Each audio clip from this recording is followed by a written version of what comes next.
Yun na isa po mapagpalang araw po sa ating lahat, mga ka-business at mga kapapi, kumusta po kayo dyan? Sa muli po, ako po si Taong Gala at sa araw na ito mga idol, isang panibagong reaksyon na naman ang ating gagawin. Pero kung bago ka lang sa aking tahanan, hinihiling ko sana, please do connect and follow, supportahan po natin Papa Dins TV, Ka-Business Official, Ka-Business Family, and of course, Mrs. Ka-Business. Bueno mga idol, ito po yung ating reaksyon. Mapapansin po natin sa video ni Papa Dins at ito po yung part 2 ng kanyang pagpag. Ano po? Kung saan po ay 3 days ago, late na po ang ating reaksyon. Sasama na natin, dediretso tayo dito po sa part 3 kasi may part 2 at part 3 na po. So dito po sa part 2 mga idol, una po nung pinanonood ko, kinikilabutan ako. Why? Kasi ito yung sinasabi ko kay Papa Dins na ito ang pinakamagandang video na kailangan o na dapat niyang pagtuunan ng pansin. Why? Kasi mayroon siyang documentary and at the same time, andyan po yung charity. Habang tumutulong ka sa mga taong nais mong tulungan, nagkakaroon ka ng tinatawag na immersion to the community. Pumapasok ka sa komunidad kung saan ang mga tao ay nabibigyan mo rin ng awareness. Halimbawa, karamihan sa mga taong nakakakita na, uy, may nag-vlog dito, aabangan nila yan. Diba? Aabangan nila yan. Ang karaniwan sitwasyon ng mga taong normal na kumikilo sa isang komunidad, pag sinabi natin normal, wala na sa kanila kasi natural na lang yun. Di po ba? So, ibig sabihin, kapag nakakita sila ng taong ang trabaho ay pagpag, kapag tumatangkilik sila sa pagpag, natural. Walang ano sa kanila kasi anyan po yung komunidad nila.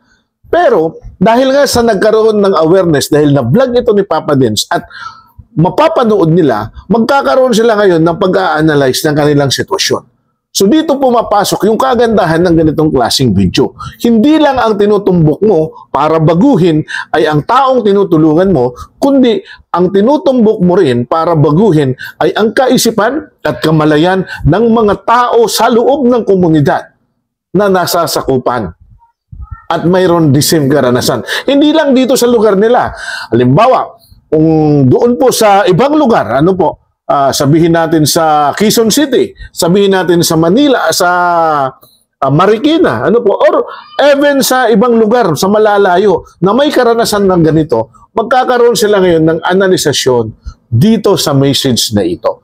Ang kagandahan dito mga idol, ano po, isa po sa natuwa ko, dahil nung pumasok sila, Papa Dins, mayroon ng pagbabago. Na-elevate na po yung level ng kamalayan nitong pamilyang nagpapagpag. Meron na silang ihaw-ihawan. So, sa ganitong sistema, tinuruan mo ngayon na magkaroon ng mas mataas na kumpiyansa itong pamilyang ito na okay naman pala. Hindi naman pala pwedeng, hindi naman pala sa ano lang, sa pagpag lang nabubuhay. Hindi lang pala dito sa pagpag kami pwede palang mabuhay, kundi ito pala, pwedeng magkaroon pala kami ng negosyo. Pangalawa, tumaas na po yung level ng understanding nila na, negosyante na po kami. Kaya nga proud yung nanay nung in-interview ni Papa Dins. At yan ang tinatawag na talagang tumataas yung kumpiyansa ng isang tao kapag mayroong intervention galing sa labas. And congratulations dito Papa Dins. Maaaring sabihin ng tao na, ano lang naman yan, maliit na bagay, ganyan lang naman yung ginawa ni Papa Dins. Maliit na bagay pero alam niyo po, hindi yan maliit ang impact ng bagay na yan sa pagbibigay ng ganyan. Ikaroon na ng ihaw-ihaw,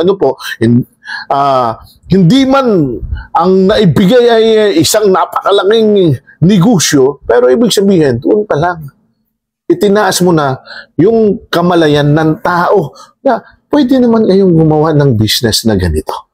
Di po ba? So, saludo ako doon sa ginawa ni Papa Dins. Isa po yun sa nakakamangha. Sana nga po mapanood natin ito. At habang pinanonood natin, sana nakapag-umpisa ka doon sa dulo, sa unang video, then sa pangalawang video, hanggang sa pangatlo. Kasi dito mo malalaman at dito mo mauunawaan yung intervention na ginagawa ng isang Papa Dins.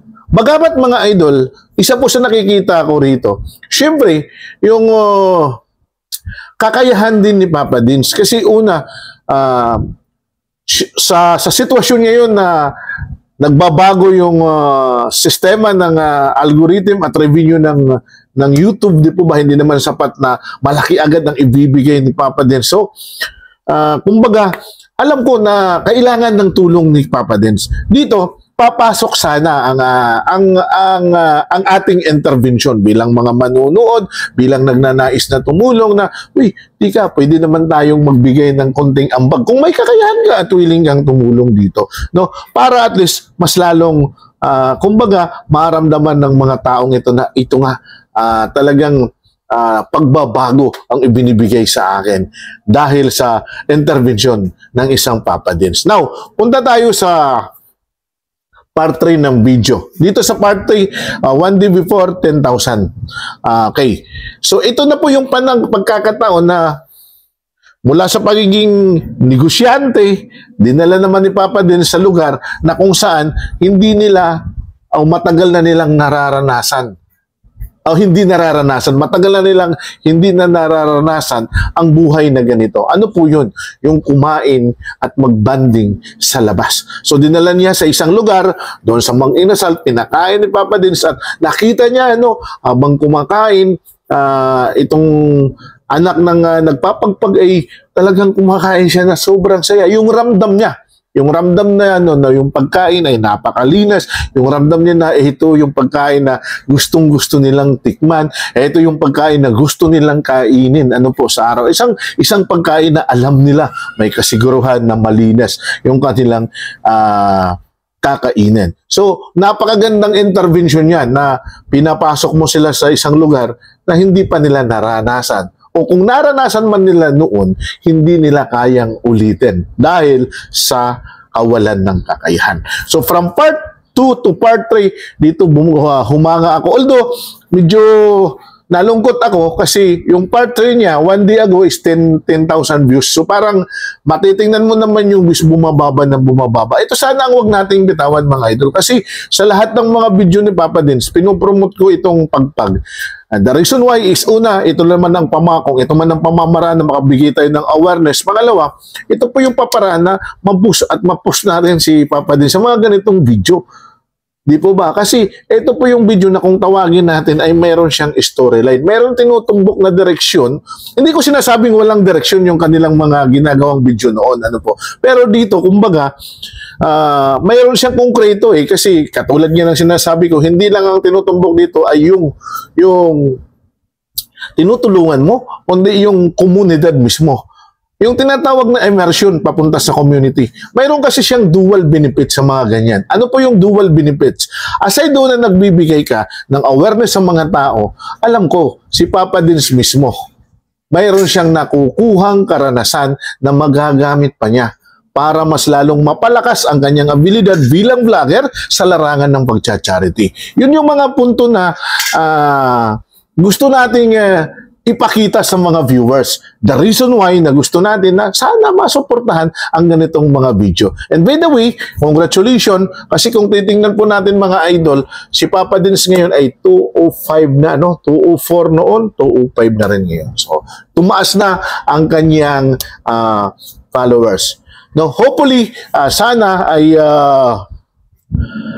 magtuloy-tuloy ito, magtuloy-tuloy sa paghahanap, magtuloy-tuloy sa pag-scout si Papa Dins sa mga ganitong klaseng content. At sana po ay patuloy po natin suportahan. Siyempre, hindi lang po naman si Papa Dins, suportahan po natin si Mr. Ka-Business, ganun din po si Mrs. Ka-Business, para kung sakaling kumikita na itong kanilang mga channel, ay inilalaan din naman nila sa larangan ng pagtulong. Of course, andyan po ang Ka-Business family, kung saan si Busdib pumapasok-pasok at nagbibigay ng mga content. Huwag din po natin kalimutan ng mga kaguhang, nakaagapay at saklay ng Ka-Business sa larangan ng pagtulong at syempre ang ating pong mga Ka-Business reactors, lalong-lalo na po ang inyong taong gala. So buhay mga idol, sana po ay balikan natin, suportahan at panoorin po natin itong part 2 ng pagpag 3 days ago which is 20,000 views na ngayon at syempre yung part 3 ng pagpag which is 10K na ngayon. So Hanggang dito lang po muna mga idol.